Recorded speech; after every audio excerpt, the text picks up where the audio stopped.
sikyayagala kuddamu kulaba ng'olinya taxi. Kiki?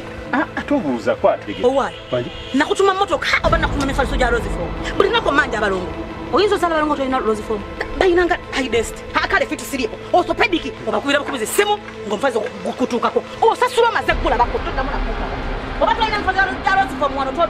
Yense ngamba wandisoose ne weetegereza. Era singa nagulabedda nga guli okukola booti. Emmotoka gigabira nayiba wuli ow'olugambo ndaba yali obubi nze ndotere emifaliso. Wamanya bo jangu njeyo emifaliso gino nve kuona atafaayo ku kyenkoze. Teguja gira tegutoti unagwisawo. Kuyisewa kuyita tosawa. Kati vayo. For inquiries, visit our depots or contact us on +256 200 907 181 or email us at roykimsil@gmail.com or visit our website info@roykimsindustries.com. Roseform, home of high quality mattresses. Al Magic Production Ebatusako Station the House Girl. Wachafuali doto kunguru olwo munda kiri kitya nino soka nenkula nentukanga wa nayiba tu salwaki tutula ku bulungi mwali agade kubazo wata bwenawo kyanoonya omusajja okufumbirwa alitwala ne musajja amasanyu ate ngaita ila musajja amaziga nayona nasoboka panga paka simwe notimpa wanu amasanyu Kwano wachi? Wawose. Ngambye tanyingiriza bikuba tuusa. Obukambwe. Nze mfa koze sagala. Ayagala mirimu. Mbuno ngenda mubbira omusajja. Omulimu goba house girl. Empisa. Nja kulya omuntu omugere. Pulo. Track number 2. Equalizer. Ensasage. Ngakole. Olwokubanga siyanzaala. N'olwekyo genda ku simu yo. Searching a Station the House Girl ku YouTube. Subscribe, ring the bell, osobola okumanya ofune notification lwe tuba tutaddeyo. Nyumirwa nga bw'oyiga.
Londa mayinja. Gato fagu.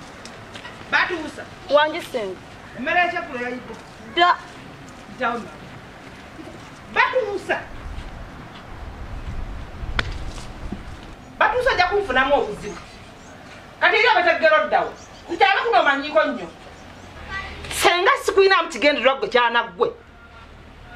Ngapali kubugagga bwanga awo otudde. Mani nja kutika nkuze mu kyalo. Ne munnaku ntono nja kuona. Kangende ku plan yange gabo nja kugenda.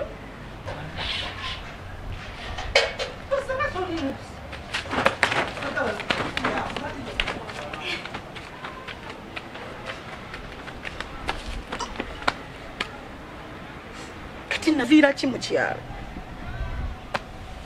Ngane kigendero kyanzija mu kyalo ati kati ndi ku kibuga kinnemyo tuukiriza buli mulimu gwongandye ngukoze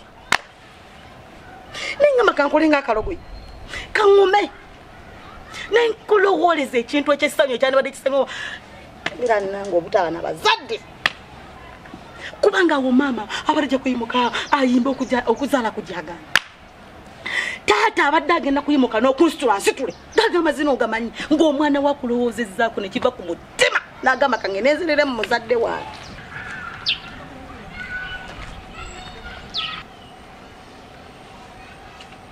notusiima naye nkusaba akantu katono nnyo bwekati kakati woba oŋŋaanya ogenda okunoonya omulimu gwe kennyini sikulira bw'ovaamu mwasi nti amunnange nafunye akasimu wano tonyega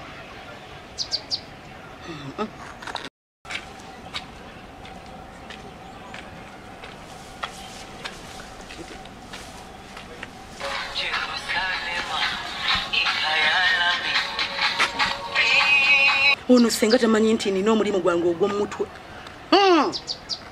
tasiriira wantu mirembe ne ginzigwako batuusa oyo taba batuusa alowooza mukyalo navaayo na mirembe nabula olaba nabula nenzijja paka ku kibuga halo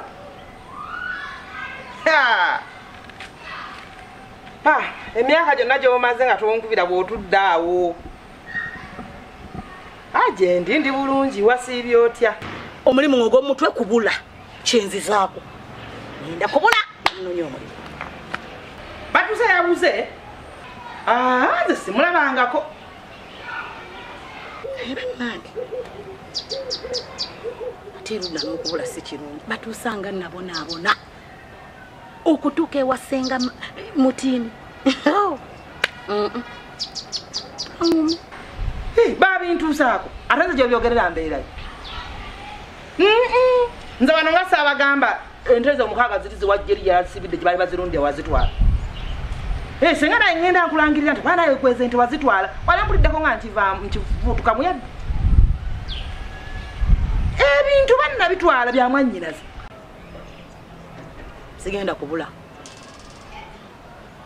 nga nabonaabona wano nga nva ewesenga maliko okutuuka obutuuse wasenga mutiini nakumeka mbonaabona nzunga ndi mu kibuga ye naabula naatuusaawo kaŋŋume batuusaawaabwe kaŋŋume nninda ekiddako katonda gy'anaaveeyo n'agamba nti mwana w'abafa babiri kamutaase ebintu binna bitwala bya mwannyinaze oyo mwannyinaze nze namulabiriranga mu kibiina nga tusoma nze namulagiriranga amagezi gonna gazimbira ku bintu ebyo gaali gange n'ogenda ng'onnangirira mwana simulabangako ate ye wange yandibadde anonayo ki sirowooza n'okumanyayo amanyiyo tutaliiyo amunoonyeze eyo munoonyeze eyo no taliiyo n'ebyokubula si birungi oyinza n'okutuuka eyo n'ofiira eyo n'osanga agayaayi ne gakusobyako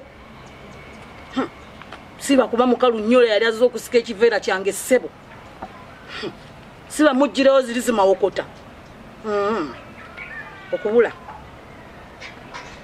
ate nakyo si kituufu kaŋŋume nabe gye binaalaga nabisenga mutiini kubanga nyinza okubula ate nga neesubya kisinga munoonyezeeyo munoonyeze eno taliiyo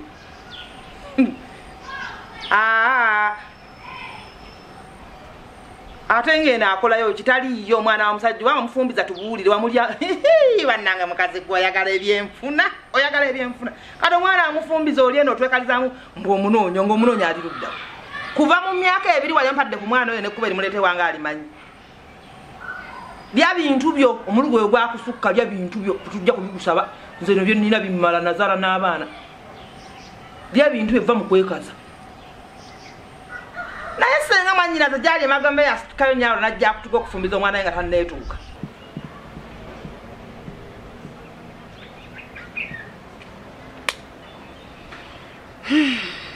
kama wandinyambye nenfuna omulimu gwa busigaalo omutima ne gukka kale gumpeemu olunaku lumu walunaku lumu bwe luti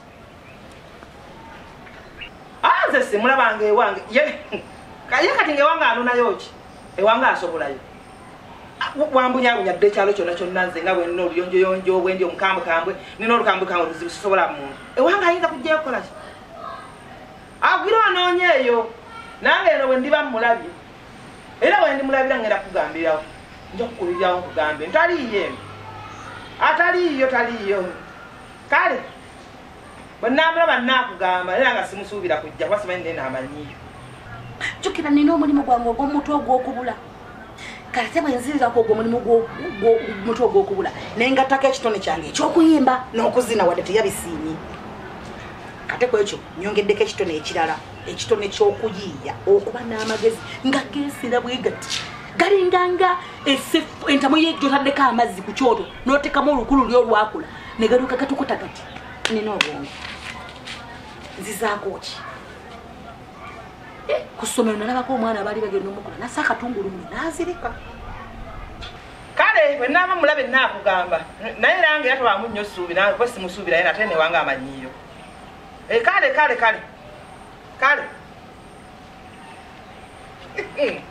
wanoya mwana wamanya nakumekame akasookanga avaayo tamalina mwana gyali. Njagala nzirike nti sesenga asatire antwale mu ddwaliro ajja paka wanjulire paka mu ddwaliro mba ndi nga ndi mukuzirika funayo omusawo awo. Jjukira abalwadde babaira mu ddwaliro basooka ne bagobawo abantu sookodde eri ebbali nnyabo tumukebere awo wennyini wengenda obuuliza omusawo. Nze alina golodooli gwe ngenda okufuna mu buli kintu nkusekeredde. Siri mulwadde nze gwolaba naye ekindeese wano mulimu abo abasawo babeera bize ndyoke mugame musawo nsaba okkiriza enkolero obwawusigaalo agenda kumpeera gwe kyomanya agenda kumpa kubanga tebabeera yeeka tebalina budde.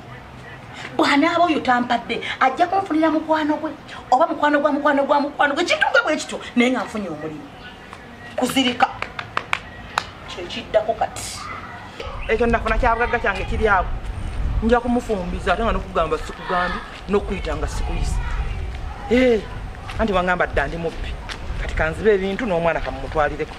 Yonna gy'oli nsaba weetegeke omanye nti batuusaawo ono omulungi akwetere ekyamagero eky'ettendo eky'okuzirika.